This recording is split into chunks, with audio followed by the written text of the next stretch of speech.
আসসালামু আলাইকুম। আমি মোহাম্মদ শামিউর রহমান ট্রেডিং বাংলাদেশ থেকে। আশা করি সবাই ভালো আছেন। প্রথমেই বলতে চাই ট্রেডিং বাংলাদেশ ছোট পরিসরে ২ টি কার্যক্রমের সাথে যুক্ত আছে। একটি অনলাইন ওয়ার্কশপ সার্ভিস, অন্যটি স্টক সাজেশন। দুটোই নামমাত্র মূল্যে পেইড সার্ভিস। ২ ঘন্টার মাত্র ২ টি সেশনের মাধ্যমে এই ওয়ার্কশপটি ডিজাইন করা হয়েছে। স্টক প্রাইসের বেসিক ক্যারেক্টারিস্টিক্স এবং কিছু ইফেক্টিভ স্ট্র্যাটেজির কম্বিনেশন করে এই ওয়ার্কশপগুলো ডিজাইন করা।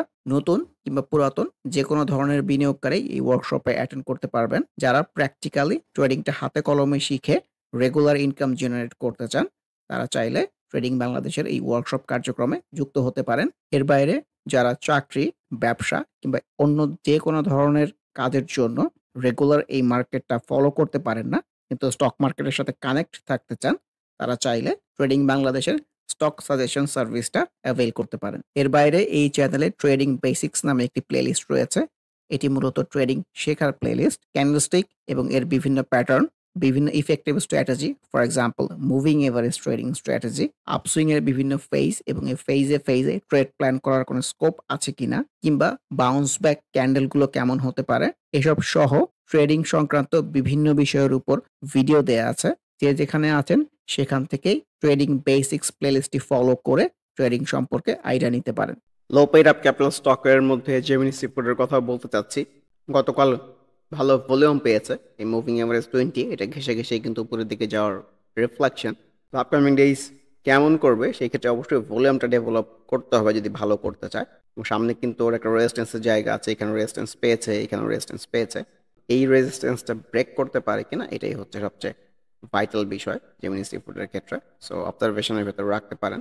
জিপি রিফ্লেকশন ভালো না, সো কারেকশনের reflection. Same goes for GPH Ispat. আবারও লোপেরা ক্যাপিটাল স্টকের মধ্যে জিকিউ বল পেনের মধ্যেও পজিটিভিটি আছে, সো এটাকে অবজারভেশনের ভেতরে রাখতে পারেন। হাক্কানি পাল্প খুবই সুন্দর ট্রেন্ডি, এই কারেকশনে এসে বাউন্স ব্যাকটা খুবই সুন্দর ফ্রুটফুল হচ্ছে, ভলিউমও গেইন করতেছে। সো এটাই দেখতে চাই এই ঊর্ধ্বমুখী প্রবণতা আসলে কোথায় গিয়ে শেষ হয়। ইবনে সিনা ডাবল টপ টাইপ সিনারিও হয়ে এখন কিন্তু কারেকশনের রিফ্লেকশন, কারেকশন হওয়ারই পালা। আইডিএলসি প্রপার কারেকশনের পরে একটা বাউন্স ব্যাকের রিফ্লেকশন দিয়েছে, এই ক্ষেত্রেও ভলিউমটা ডেভেলপ করতে হবে। কিন্তু ইন্ডেক্স যদি ভালো না করে এই ধরনের বাউন্স ব্যাক খুব একটা ভালো প্লে করবে বলে আমার কাছে মনে হয় না। তাও মার্কেট তো আসলে মার্কেটের মতোই চলে, আমার কথা মতো চলে না। সো দেখা যাক। ইন্ডেক্স অ্যাগ্রোর কথাও বলতে চাই। আনইউজুয়াল ভলিউমের পরে কিন্তু প্রপার সেল সিনোটাইপ এসছে, এক্সপেক্টেড কারেকশন। আইটি সেক্টরের মধ্যে ইনটেক মুভিং এভারেজ 20 থেকে হাফ হার্টেড বাউন্স ব্যাক বলতে চাই। সো দেখা যাক ফ্রুটফুল হয় কিনা। আইপিডিসি প্রপার কারেকশন হচ্ছে, অবজারভেশনের ভেতরে রাখেন। কারেকশন হয়ে যদি এক প্রপার একটা বাউন্স ব্যাক পাওয়া যায়, ইন্ডেক্সে সাপোর্ট থাকে, সেই দিন নতুন করে অ্যাক্টিভ হওয়া যেতে পারে। আদারওয়াইজ ক্যাশ ফ্রি রাখাটাই ওয়াইজ। ওর জার্নি কিন্তু আসলে শুরু হয়েছিল এই সব জায়গা থেকে। এটা কিন্তু সুন্দর ডাবল বটম টাইপ সিনারিও ছিল, তারপরে বড় একটা আপসুইং হয়েছে, এখন কিন্তু আবার কারেকশন হওয়ার পালা। ইসলামী ব্যাংক কারেকশনের রিফ্লেকশন। ব্যাংক সেক্টরের বেশিরভাগ স্টকের মধ্যে রিফ্লেকশনটা সেম।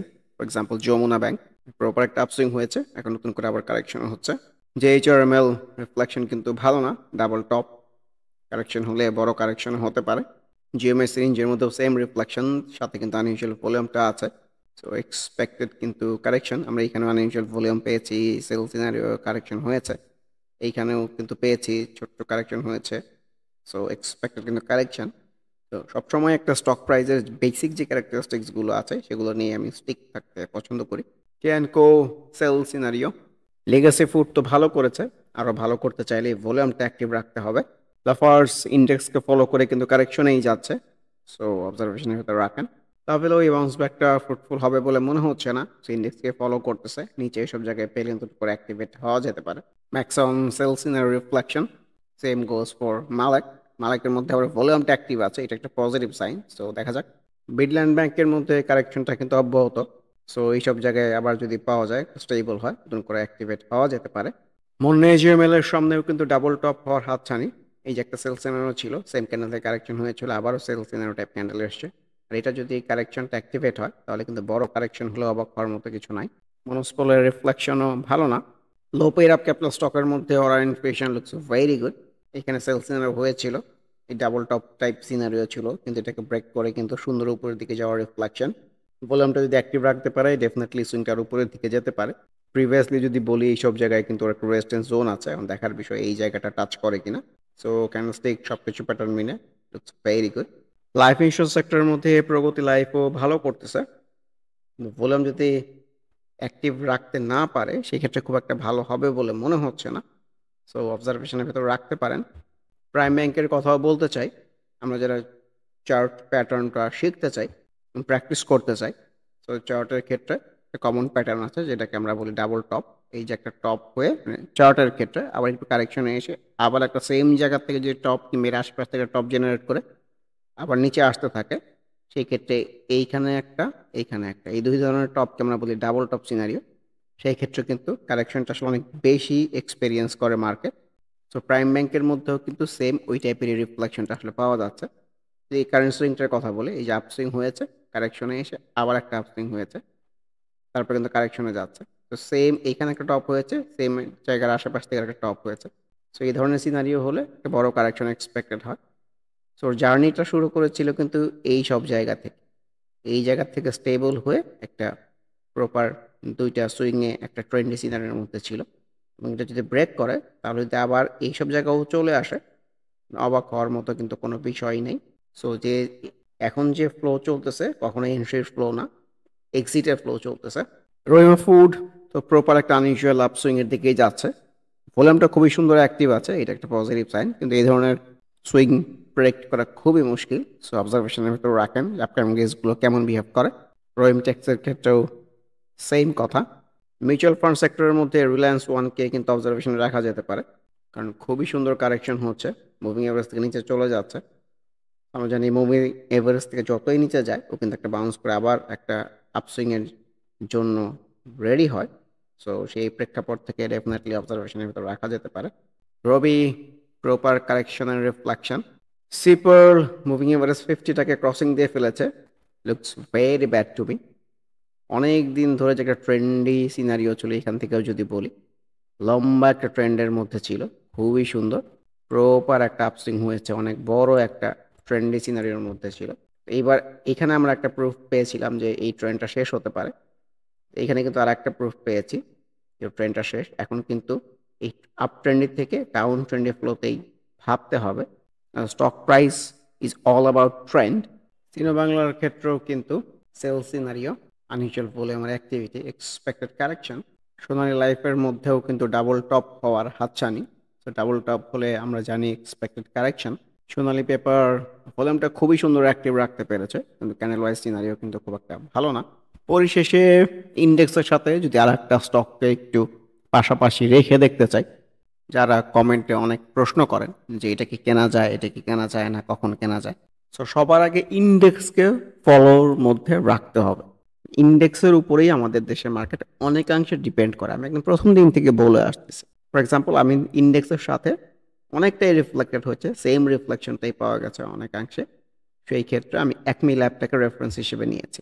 আমি যদি এইখান থেকে একটু দেখার চেষ্টা করি, দেখেন এইখান থেকে একটা আপসুইং হয়েছে ইন্ডেক্সের মধ্যে, একমি ল্যাবের মধ্যেও কিন্তু একটা আপসুইং হয়েছে, আবার একটু কারেকশন হয়েছে, এইখানেও কারেকশন হয়ে আবার যে বড় একটা আপসুইং হয়েছে, এইখানেও কিন্তু বড় একটা আপসুইং হয়েছে। তারপরে এইখানে দেখেন একটু কারেকশন হয়েছে, একমি ল্যাবের মধ্যেও কারেকশন ছিল, তারপরে 3 দিন ভালো করেছে, আবার কিন্তু বাউন্স করে ভালো করে। সো মোরলেস সকল স্টকের সিনারিওই কিন্তু একই রকম।